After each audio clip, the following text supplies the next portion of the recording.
Hey, Shalom. Sister Kate here. I'm Pastor Joe Fox. And we are returning from an event. An event. Where we were invited. We were invited. And tasked. I was tasked. To do basic survival skills for a homeschool group. I could also have taught those classes. Absolutely. You have taught those classes. I have taught them many times. What were those classes? Basic fire building and shelter. And we were on private property. Mm-hmm.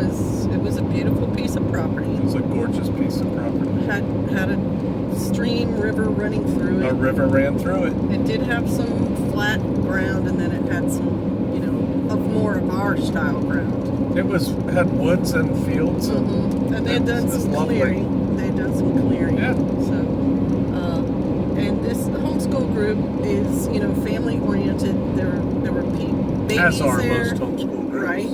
Babies there, all the way up to a much elderly lady.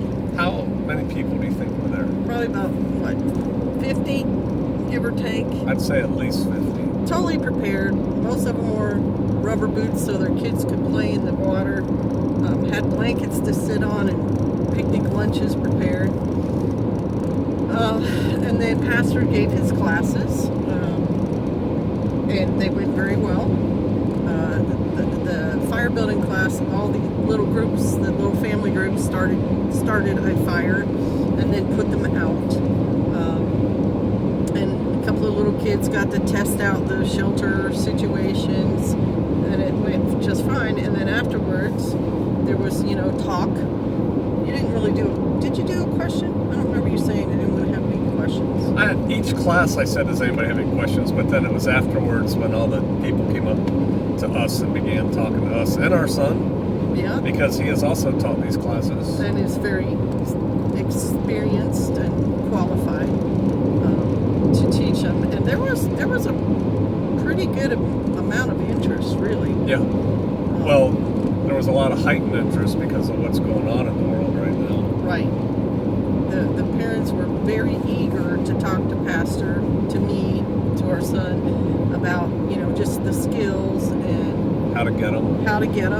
One lady said she's been looking for some classes for like a year in her area on anything basic survival skills.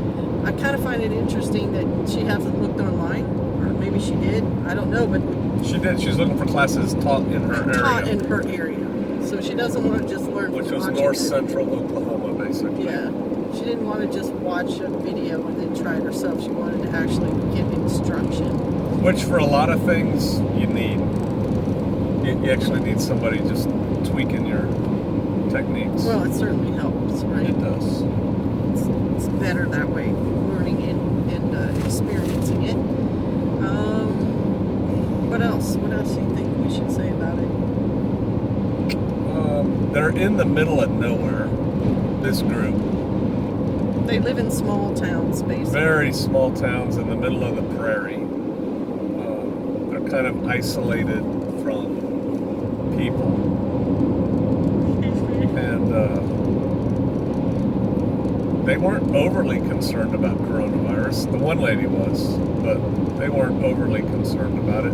And honestly, for them, it's not as big a threat. It won't be as big a deal. People aren't packed in on each other. They have come out of her my people without even trying. They live in a little town in the middle of the prairie. There's like nothing. And the property you could show, but I guess whatever.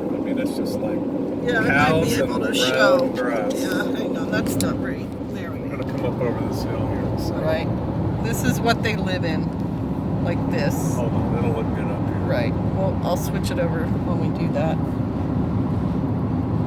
It's kind of like desert, right? Right. It's high prairie. It is high prairie. That's what it is.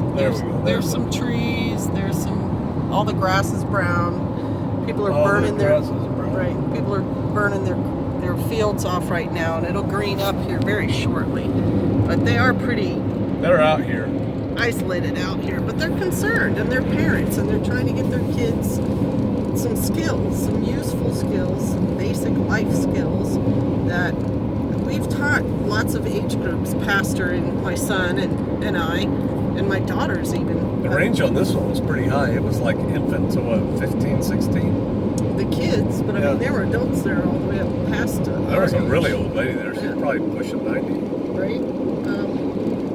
But when we've taught people these things, they keep that skill. They don't lose that skill.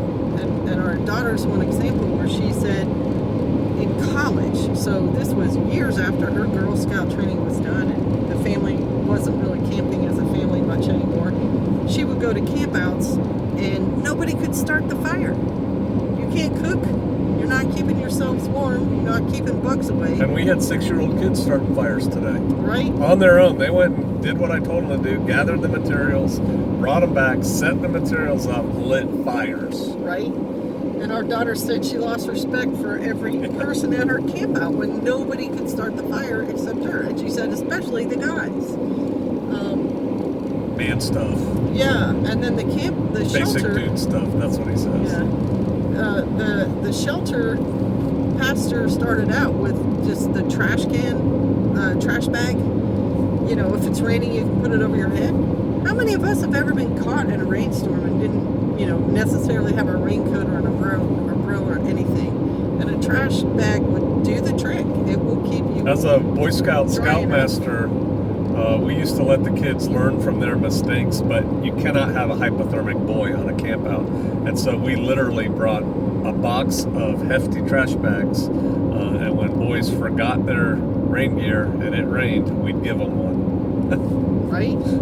I mean, that's anywhere, anytime. Even if you're at a restaurant or a store or You something. should have some in your car. Right? You could buy some. You could ask the restaurant, can I have a trash can liner? I mean, it's not a hard thing to get a hold of. It's kind of my point. And something else that went through my mind when I saw how many people showed up, the interest there, was this is what Boy Scouts and Girl Scouts used to Yeah. be the solution of that problem. That is where you got good information. For years they had, On outdoor living. right? Excellent handbooks, excellent skill building activities to teach children lots of self-reliant stuff. Building things, sharpening knives, how to safely handle knives, how to start fires, how to cook over fires, how to wash dishes when you're out in the woods. Just all sorts of really useful skills, and that's gonna fall by the wayside because of the outcry and the people suing them and blah blah blah, and the whole organizations are changing. They're not going to be the same anyway. It won't be the same experience. It'll be start a recycle center or something, and not aimed at those skills that made people competent at lots of different activities. Competent.